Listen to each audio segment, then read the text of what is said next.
Omwaka guno we gunaatuukira okuggwako ng'ennamba y'abali mu rehab erinnye mu Uganda. Obubbi nga bweyongedde. Ettemu ligenda kufuuka baana baliwo. Lwaki? Ng'ogobye abantu ku mirimu gyabwe we babadde bayiggira ekigulira magala eddiba. Kale nno baaligumye ne bagamba nti kababeere mu mayumba gaabwe beebake. Naye ne mu mayumba gye baali badde bamala obudde obungi obafubutuddeyo. Kakuti y'abanja ate nga tebalina nawe bagenda kuddukira okufuna ekigulira magala eddiba. Obumenyi bw'amateeka bwolekedde okulinnya enkandaggo mu ggwanga lino. Kubanga tewali kireeta bumenyi bw'amateeka nga bbula lya mirimu. Tewali kireeta bumenyi bw'amateeka nga kubabbula bikolwa. Kuba omuntu atalina byakola emirundi emingi aba talina na kyafiirwa. N'olwekyo luno ndulaba ng'oluwenda gavumenti eno eya Mwami Yoweri Kaguta Tibahabulwa mwegenda okuyita okuvuunikibwa. Wandikola ekintu okulumya omuntu n'ofundikira nga gwe kennyini oli victim mu mbeera eyo. Naye buli kintu kyonna ekiri mu ggwanga lino Generaali Yoweri Kaguta Tibahabulwa n'abamwetoolodde kye bagenderedde okunafuya Robert Kyagulanyi Bobi Wine ne bannayuganda okubamalamu amaanyi kigenda kufundikira nga ate bo kye kibakuba ekigo. Tukyali ku tteeka erya Protection of Sovereignty Bill. Tukyali ku tteeka ery'amataka n'amayumba. Abakulu bali eri mu kiyungu batufumbira tteeka ddala. Tteeka kire bali mu kufumba liyabbo kwewaŋŋamya mu bifo bye balimu naddala ba MP n'entebe enkulu ey'eggwanga, njogera ku ntebe y'obwa president. Baagala kwongera ku term limit oba ku myaka. Nti omubaka wa parliament abadde amala emyaka 5 mu parliament kati baagala kumwongera gibeere emyaka 7. Mbwetaano tegimala okulaba nti omubaka oyo abaako byakolera abantu b'ekitundu kye. Etteeka lino baali kubaganyako empawa gye buvuddeko kuba twatandika okuliwulirako mu luvuuvuumo. Etteeka lino bateekateeko likomyawo ku fulo ya parliament. Amawulire genfuna nti bateekateeka ku mulembe guno ogwanita mongo okomyawo etteeka eryo nga omubaka wa parliament kabeere mukulembeze wa ggwanga afuga emyaka 7 beddu. Njagala obaleebalemu era ogatte bwe tubanga tubadde tubonaabonera myaka 5 omubaka bw'alemererwa oderivaringa myaka 5 mumwongedde emirala 2 anaakoleramu ki? Bino nno mbu babikola okwagala okulimitinga obudde oba omudidi gwe boonoona mu budde bw'okulonda bewe provision mbu ya myaka emirala 2 okweteekerateekera akalulu. In my own opinion naligambye nti obukadde n'obukadde bwe mufulumya ku babaka ba parliament lwaki temutoola ku obwo mu kifo ky'okuregulatinga oba okulimitinga bannayuganda okulonda abantu okubakiikirira mu parliament ne ku bifo eby'enjawulo ku mitendera gyonna egiri electoral. Kano kakodyo oba kabadi oluvannyuma lwa gavumenti eno kitegeera n'abakungu be NRM okukitegeera nti tebakyayagalwa 1 akalulu babbakabbe ku mulundi guno kyekyokubiri. Ekirala kyekyokubeera nti baagala beejweteke ku bantu buli omu annyuke ne kyannyuka nakyo nti gavumenti ne bw'enaaba yakukyuka babe nga bagagga nga kyangu nnyo okuumira obulamu bwabwe mu mbeera ebaddewo ne bongera okugaggawala. Munnayuganda Mwekabireko wenjogerera bino already bannayuganda ebigambo bya Kyagulanyi batandikiddewo dda okubiraba era bano abaali bajobojja olulimi teruba lulungi naye mulugumire. Abaali boogera ebigambo ebingi Kyagulanyi ani yamuyita otulwanirira. Njagala okubamalamu amaanyi nti ku mulundi guno bwe banajja nga bamenya ennyumba tebagenda kubola nti eno ya Wanupu eno yawe NRM bagireke. Lino etteeka eppya lye baleeta gwe munnayuganda gw'alina okulirwanyisa actually lyabagiddwa dda yavudde mu bill nefuuka amendment era lyateekeddwako omukono. Property yo gye wateekawo emyaka 20-15 emabega, abakulu mu kitongole kikwatagana n'ebya construction balina authority okugimenya olw'okuba nti toyina pulaani. Mutubuulire bwe mwamenya abantu b'omu Lubigi ne mulemerera okuba relocating oba okufuna we mubateeka, mwatoola ku bumenyi bw'amateeka oba mwaleeta nkulaakulana? Kuba Lubigi tulaba tekulaakulananga. Ebitundu byonna bye mwagobamu abantu tetulabawo nkulaakulana yonna, wabula tulaba bibira kumpi na kibuga. Kati question yaffe eri nti ebifo ebimu bye mubwanga bye mwagobamu bannayuganda mwabiteekamu bagwira, obulumi bwammwe buli nnyo ku bagwira okkira bannayuganda? Nina gwe nabadde nnyumyako naye jjo ne mugamba nti enfuga mwami Tibahabulwa gy'atufugamu atufuganga ye atali munnayuganda, era yongera otuwa obukakafu ku bigambo bye tuwulira mu nvuuvuumo nti mugwira ye ate munnayuganda. Gwe tolaba ebikolwa bye ddala kabonero kyakalaga nti munnayuganda era alina obulumi eri bannayuganda. Kuba toyina bw'otuwa bukakafu nti olina obulumi ku bannayuganda naye nga bannayuganda bw'otulugunya abagwira n'obatwala nga priority number 1. Njagala tugendeko mu katambi kano. Eri omwami gwendabye agambye nti mulindirira abalalu okweyongera. Abantu bagenda tabuka emito kuba already babadde batabufu ba mitwe. Ennamba y'abalalu egenda kulinnya mu ggwanga lino. Ng'abantu tebalina we baddukira, abantu tebalina we bayigira kyakulya. Mulindirira okulaba amakomera nga gaflopping, nga gaflooding abantu. Lwaki? Bumenyi bw'amateeka bugenda kulinnya naye nga gavumenti yeteekateeka okwongera ku bumenyi bw'amateeka. Katuveeko mu vidiyo eno nkomewo. Namba y'abannayuganda abeetuga abaffe ekikutuko ne bakireerese genda kulinnya ebitundu 85 ku buli 100. Wallahi billahi tallahi bazze bagoba ababooda ne tugamba ffe tuli babooda, ne bagoba abatembeeyi ne tugamba tuli batembeeyi. Bazze ku nnyumba otandika otya etteeka n'oleeta etteeka nga likwata n'eyakola emabega. Ekitegeeza bano abasajja pulaani yaabwe yakutusengula ku mataka tubulweko we tuzaalibwa n'ebijja byaffe bajja kubisengula bwe banajjawo ennyumba ya jjajjaawe y'ekijja, kubanga teyazimbibwa ku mutindo gwe baagala. Omuntu olaba agamba nti ne bwe liba ssabo tugenda kulimenyawo bwe liba teryali ku pulaani. Lwaki pulaani yaabwe tetandika tudde? Abasajja babeera ne pulaani ez'okukola enguudo beebyabwe ebibakatakakatako okukola ng'okuzimba enguudo, okuzimba amalwaliro n'okukola ebintu gavumenti byeteekeddwa okukola. Wallahi tewali n'ekimu kye baali bakoze, naye bajja ku muntu wa bulijjo. Nze nava mu busuubuzi nga mmaze okukuba ttooki nti gye bujja obusuubuzi. Bw'obanga wali osuubula container 20 feet n'otuuka nga ogira mu kwegatta mu migugu, obusuubuzi buba bukulemye. Eyali asuubula container 10 bw'okitunulamu nga mu mwaka oleeta container emu, wagwa dda ne tomanyi kwekolako audit. Omusuubuzi yenna ng'oli mu looni, obusuubuzi bwakulema dda baakugobamu dda naye tokimanyi. Kati muganda wange nze ndi mukakafu nti ennyumba ezange bagenda kumenya.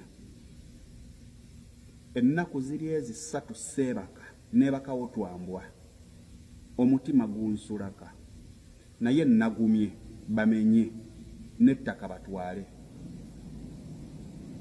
bamenye na buli kimu batwale. Kubanga osanga bannayuganda nga batudde ku live obudde ne buziba, gwe ne weebaka obeera wano ku mulimu ng'okola nga bannayuganda buzibye nga bali ku live ne bukya. Wallahi nina abantu benneebuuza nga buli scrolling bw'otyo basanga bali ku live budde bonna n'ogamba n'abantu bakola ddi era bano abantu bafuna ki ku live.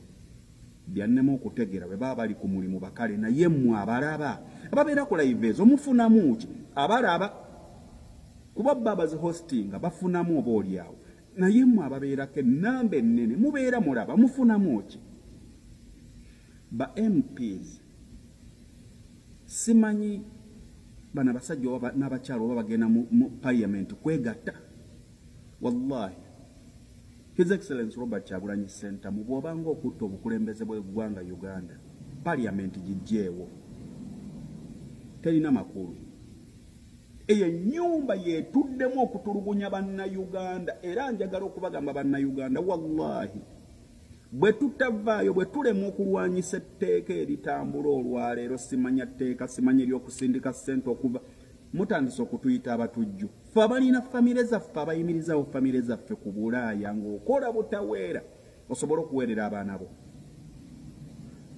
ne school fees tetugenda kusobola kuddamu kuziweereza kubanga mugenda tuteekako gw'obutujju etteeka ly'ennyumba bagenda kumenya ennyumba nga gwogamba nze kasita ndi mupangisa ngenda kudduka ngenda ennoonya ennyo wallahi buli nnyumba nkugamba ennyumba 6 ku buli 100 ez'abapangisa teziri ku mutindo gw'abasajja gwe baagala bw'obanga temuli mu pulaani yaabwe y'emyaka 10 abasajja bulijjo tubagamba mugende musome pulaani y'abasajja bano edynasty yaabwe isimanya bisimanya bibiki ey'emyaka 10 teweewunyanga Mawube owa DP ya president gwe babala okuddako kubanga Museveni yali frustrated yakoowa bannanga omuntu otuuka nga wakoowa otuuka nga obulamu bukooye naye nga bamutunuuliranga kabaka kati bagamba ani asobola okudda mu bigere bya kabaka kuba kabaka ye ayenjebuse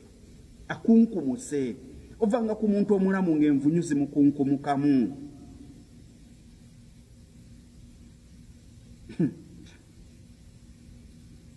twogereki byonna tubyogedde president His Excellency Robert Kyagulanyi Ssentamu biki byatayogera bwe yagenda mwekizayo ne bakuba embeekuulo bo bwe batuula bwe bakwata omuzindaalo ne batoogera ku Kyagulanyi sitegera na kutegera bana abasajja singa Kyagulanyi tabaddeewo singa boogera ku ki era singa Kyagulanyi taliwo singa emirimu mugijjawo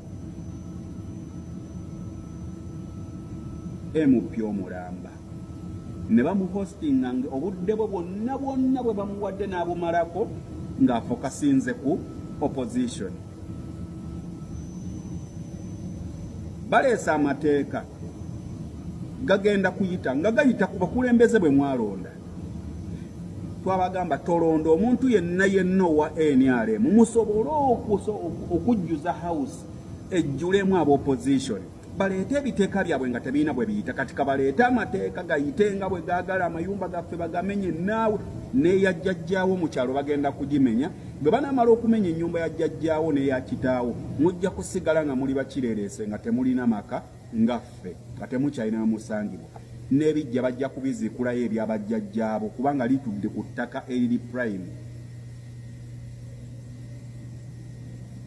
bano abasajja tebajja kubba Uganda tebajja kubba bannayuganda bajja kubba gwanga eggwanga Uganda balifuule Rwanda ninakye napostinze wano waliwo ekiwala bakiyita Mariam napostinze ku status yange ne kimbuukira kyokka kyajja wano kiri kwa Sairamu kyajja n'ebijulizi byakyo eby'ekisiru nga kyonna baakitema omutwe bw'okitunuulira okisaasira nakyo ne kinjasamira toyinza kwagaliza muntu kufa ne mugamba kale mmwe muli basanyufu naye tubagamba eki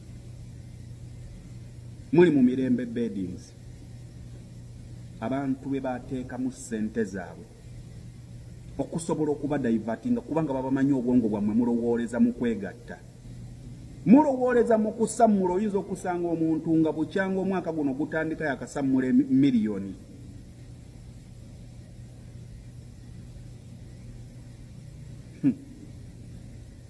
fete tukyalina waka katukkirize twazaawa twafa tuli balamu nga kwe tuli kuyise well mukanyomero kekamu eriyo omuna Uganda alumya ogw'engulu akiikiridde abalala agambye banabe bitongole abagenda okujja okumenya amayumba nti nga mujja okumenya amayumba gaffe nammwe mujje ne pulaani yammwe mumale na tutwala ku mayumba gammwe tulabe we gali wano tujja mmalako nammwe eno ange eba ntuufu bangi kubali mu bitongole ebyo abeefula nti bateekerateekera nnyo eggwanga bateekerateekera nnyo ekibuga amayumba gaabwe galina mu ntobazi weewuunye banaku bannaffe be bayitamu okututulugunya abamu n'abakulembera ebitongole ebyo banoonyi baabubudamu bajja bagoba bimotoka kati bwe baatuuka eno engeri gye kiri nti emirimu gya Uganda gya tekiniko nohu ani akumanyi bafunye emirimu baagala otulinnya ku mitwe nga bannayuganda nga tonnabanja bannayuganda pulaani nga tonnababanja ngeri gye bateekateekako oba gye bateekateeka mu mayumba gaabwe tunuulira ebbeeyi y'ebizimbisibwa emitayimbwa gya mmeka akakutiya kagula mmeka nga n'okuwera tekakyawera njogera kakutiya ka seminti tutunuulire amabuloka ga mmeka gw'oveeri ne tractor oba ekimotoka kiweetiiye kubanga gw'olina ebiragiro byo mwagala na kutwalawo lukwe lwakubbirako mataka g'abantu nawulidde ow'embarara agamba nti bw'oba olemereddwa okukulaakulanya ettaka lyo litunda eri abagagga be baliwa be bakungu abali mu gavumenti mulaba olukwesose oba olukujjukujju abakulu bano lwe baagala oyitamu okubba ettaka ly'Abannayuganda mbw'omuntu alemereddwa okukulaakulanya ettaka lyatunde litunde nti mu buli ngeri bakutaddeko embeera olina kgenda mu looni obutatunda ttaka lyo weewole ate era looni eyo etuuke kulemerere bennyini baligule balitwale olujegere bwe lutyo bwe lwetoloola kati katuveeko mu vidiyo eno katono twongere okubanguka tutegeere omanyi teri kintu kibi nnyo nga butamanya era kitukuumiddeko bwannakyemalira mu ggwanga lino butamanya gavumenti eno bwetukuumiddemu temumanyi lwaki erwanagana nnyo n'olutalo lwa social media lwaki erwanagana ne internet buli kadde kubanga internet ekuumidde abantu mu kumanya n'okubanguka n'okutegeera eno gavumenti bubadde butamanya bwe tufugiddemu emyaka 40 gyali badde tegiwera mulaba nti mu myaka gino omukaaga waliwo enjawulo nnene etabadde eweemabega lwaki internet social media ebintu bibadde bijjanga bikolebwa nga tebifevaringa Munnayuganda naye nga talina waayogerera kati internet yatuyamba social media netuyamba ne tubikuka obwongo ne bubikuka maanyi gaani Bobi Wine yatugamba yeba wiponi yaffe internet eno kamera yeba wiponi yaffe kati wulira bino nkomewo Bannayuganda musaba mutambuze video eno tukyali ku ttaka. Now, after you finish setting the rules and guidelines on how land is going to be handled and structures and all that stuff, you also put penalties. Muri bangu nnyo, you're so fast okuteekawo penalties. You'll pay fine simanyi every square something meter simanyi 10 emitwalo 40 something thousand. If you do this punishable, you're either supposed to pay 10 million or 10 years in prison. All this is nonsense. Don't scare us. Okay, you've put that. Now also, as we are saying, we are bringing the solutions to you. Tugamba, since us we have our land titles and we are the owners of this land that we are not ready to give to you. Fe bemugamba nti ebizimbe byaffe biri ku makubo. Tebituukangana na mutindo. Naffe tugamba munnange muwandikire ba banka.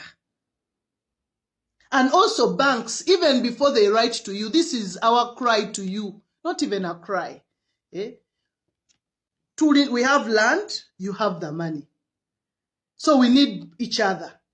Nzendese chapa change, I brought my land title. I'm saying I need 5 billion shillings according to embalirira y'ekizimbe kyebagala wano. You said you want an arcade or you want apartments that look like this. But since I don't have the money, but I have the land and I have the land title, and it is according to the government's rules and regulations that you should have a legal what? Proper document, a legal document like a land title of ownership. Kati nze njirese, mumpe sente nga banka.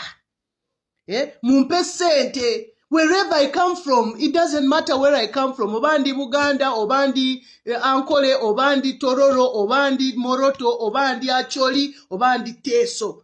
Give us the money to develop our land. There we shall know that the government has clean intentions towards the citizens of Uganda. But you cannot come to a public media and I say that we shall demolish your buildings, and if you cannot develop it, there are people who are ready to buy it. Which people are those? You, the thieves of our taxpayer money.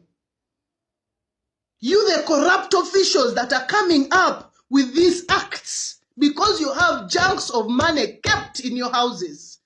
Frozen, they are stuck in your bank accounts. Now you forcefully want us to sell our land to you. Tetugenda kutunda ttaka, bannayuganda mwesibe bbiri. Tewali kutunda ttaka. Tetugenda kutunda ttaka lyaffe, mutuwe ssente tu developing ettaka lyaffe, tu signing agreements ne banks oba companies zonna ezirina ssente. Just like you see in abroad that they mortgage. Nti omama asasula, abazadde basasula ne bafa ne bagwawo, n'abaana ne basasula, n'abazzukulu we bamaliriza nga ekizimbe kibaddira. That's where we are headed to. Naffe tugamba mukwano twagala kutuula ne banka batuwa obuwumbi 5 to developing ettaka lyaffe. Tubagambe mujja collecting 70% of the rent from these apartments or these arcades at whatever years. Esente bazigwayo if okubanga babalirizi we bali tusobola okubalirira nti we tuba tusasula rent arcades milioni tigena kuva mu banga ki. If it is 30 years, so be it. You will collect your money for 30 years and your profits. After the 30 years, the building becomes mine. But you're not going to come here and sit and set standards. Mubeta kali fenga fetulaba. Techigenda kulecho. No? It's not going to work. So everyone who doesn't have a land title, yesawa yenu. Go and process for your land titles. Ataba na Uganda yesawa yenu. Mwe nze nsasira n'abantu abagenda okugamba nti ogenda kujja ne tractor omenye ennyumba yange ng'ogimenya ku diiru ki. Oyina kundaga eyo first.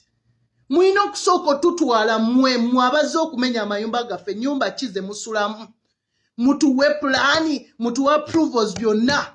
Ate bwe tusanga nga nammwe baabayisizaawo buyisa naffe nga amayumba gammwe first ge galina okumenyebwawo. Yes. Because if you've set a standard or a rule, you should be the first person to comply. Musoke mugende mumenye amayumba g'abazadde bammwe gye mwakulira. Musoke. Ekyo kye muba musooka okukola. But if you are not going to do that and you think that you're going to affect us always, muva tumenya. Mumenye obu business bwaffe. Mulowooza tugenda kufa, muwagala ate okujja, mutugobe ne ku ttaka lyaffe. Our land is our identity. We are not going to accept this nonsense from the government. Sabo tubawe n'ebyapa byaffe. Tetugenda kubawa byapa. Bannayuganda nyongera okubajjukiza temutunda ttaka lyammwe. Ebyapa mubitereke. Mubitereke wala nnyo. Wakiriwe newe bakutta abaana bo balitandikiraawo. What happened in South Africa will not happen here. South Africa sawa zino babonaabona, abaana babonaabona, abazungu have square miles of land. Balijjawa. Kubanansi ba South Africa. Kubiseera ebyo nga babanyigiriza. Akatengo ne kabakwata mu byonna nze njagala mbabuulire. All of you that have sat and have revised this land thing, mukwate ku mitima gyammwe mugambe Mukama tusaasire. Naye mugenda kuleeta ekintu ekizibu ennyo mu ggwanga lino.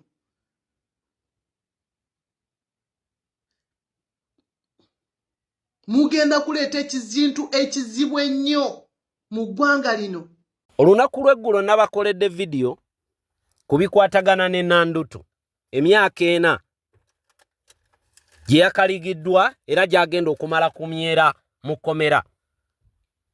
Nempe ekyokulabirako eri aba bakungu abali mu gavumenti abagala okweyongerako emyaka 2 ku 5. Nembagamba byonna mubikole, naye mubikole nga mukimanyi nti time etuuka byonna ne biggwaawo. Nkiddamu, mubikole nti time etuuka n'ova mu kifo ky'olimu nodda mu bantu ba bulijjo.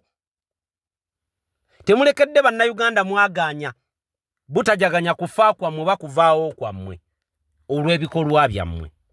Well, eri omwana ow'obuwala ayongedde otutaputa n'otunnyonnyola ku bikwatagana ne Nandutu. Nkola yaffe ya weekend mugimanyi. Butambi katambi tewaba budde bwa kwonoona. Era njagala mubawe engeri gye kiri nti kadata kammwe kakaweerege obeeko kyoyigamu. Naddala ggwe eyeekutte ku gavumenti eno nga yempagiyo, nkulayirira obudde oyina butono.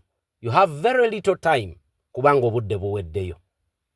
Kati katufune bino. Tutambudde ne Sheikh Ashraf omulombi w'edduwa. Enamba yewe eri awo wakati munoonyeeko gwe nayina embeera mweyita etali nnungi akulombera eddwa embere ejja kubeera ng'ateefuuka malidaadi.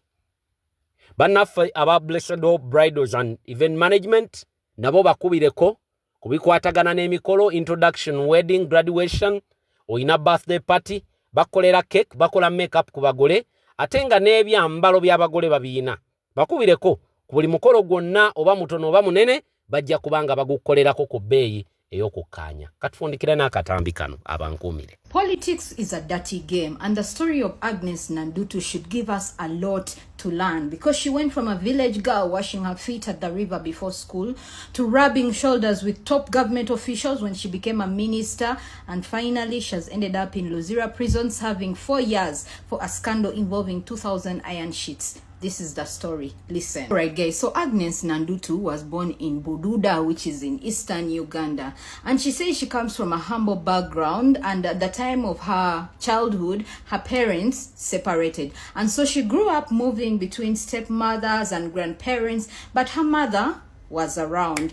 Anyways, she talks about her earlier days attending school, but it was, you know, very tough because she had to go to the garden, then after go to the river, wash her legs quick, put some Vaseline, and then run to school. Anyway, she managed to complete her elementary school, and she went to Bumwali Primary School, eventually going to Bulo Girls School, and then ending up at Bulucheke Secondary School.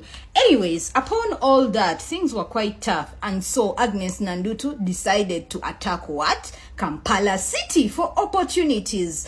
And so, in 1997, she was introduced to Radio Uganda by her cousin, and she walked in, and her story was never the same. So between 1997 and 2008, Agnes Nandutu provided a lot of freelancing services in order to what? To get something to survive Kampala City. And while working for Radio Uganda, she talks about meeting gentlemen such as Andrew Moziva and Mike Bwayo, who helped train her to become a better journalist. And on top of that, she started freelancing with Daily Monitor. And between 2002 and 2008, she worked at Impact FM before joining NTV, where she worked as the moderator for the People's Parliament and also on Fridays Point Blank. Agnes Nandutu, exposing a lot of corruption stories and, you know, stories involving minority groups. At the same time, Agnes Nandutu worked to advance her what? Her education by attending Uganda Institute of Business and Media Studies. And in fact, even in 2015, she went back to school and attempted to do A-levels. However, she failed. But then she did again in 2017 and succeeded. So eventually, Agnes Nandutu became a household name in Uganda because she used to cover a lot of these corruption stories and end with a catchphrase, Agnes Nandutu, point blank. However, in 2021, everything changed when she joined politics, which is a dirty game. Now listen. In 2020, Agnes Nandutu stood in the NRM primaries for Woman MP Bududa region and she lost. However, in 2021, she talks about apparently she went to a prayer mountain, and after the prayer mountain, she came and she was staying in a room and found over 600,000 Uganda shillings. I don't know. And apparently she went back to Bududa and stood as an independent for Woman MP of Bududa. And she won. Anyway, guys, so she won. She became a member of parliament. But guess what? 6 months later, the president of Uganda appoints her as the minister for Karamoja Affairs, bro. What? This lady says that was probably the best day of her life because she went from zero to hero right now. Anyways, a few moments later. Now, we have the office of the Prime Minister, who I will bring you guys her story another time. So the office of the Prime Minister wanted to support people in vulnerable regions of Karamoja, and so they put aside a budget of 40 billion Uganda shillings. And so out of those 40 billion Uganda shillings, they procured 10,000 iron sheets, which were supposed to go to vulnerable people in Karamoja. But apparently out of those 10,000, the project was launched in Moroto. Only 1,000 iron sheets reached the people of Karamoja, and apparently 2,000 iron sheets were delivered to Agnes Nandutu's what? Home farm, whatever, village farm. Oh my God. So apparently it says that in 2022, an assistant of Agnes Nandutu picked 2,000 iron sheets from the office of the Prime Minister's store and took them to Agnes Nandutu's what? Private farm. However, Nandutu denies that these iron sheets were actually for her personal gains. She said that they were gotten to support the people of Bududa. So this scandal is involving a lot of people, but magically Agnes Nandutu is the only one serving court, whatever, a fine right now. And in fact, it is said that those 2,000 iron sheets were procured back. Like they got them back, they found them intact, and she even apologized and paid 26 million Uganda shillings for the damages. However, Agnes Nandutu is still going to prison. But keep in mind, in the same conversation, in 2023, the Speaker of Parliament, Anita Among, addressed the Parliament and said, yes, I was also one of the beneficiaries of the iron sheets. I received 500 iron sheets. However, I already gave them out to my people, but I'm going to buy you guys another 500 iron sheets. So yes, she confessed to having one of those who benefited from the what? Iron sheets that were diverted from which were meant for vulnerable people. At the same time, the Minister of Finance, our favorite, comedian, also received iron sheets, but none of those ministers is serving sentence. So this is the statistics. Apparently the scandal involves 22 ministers, 31 MPs, and 13 chief administrative officers. However, only Agnes Nandutu is in prison because she was the minister in charge of Karamoja. And even after giving back the 2,000 iron sheets and paying extra money, she is still going to serve time. Yet people who swindled billions are still walking around. It talks about the selective justice in Uganda. I don't know what you guys think, but the story of Agnes Nandutu, it has a lot to teach us.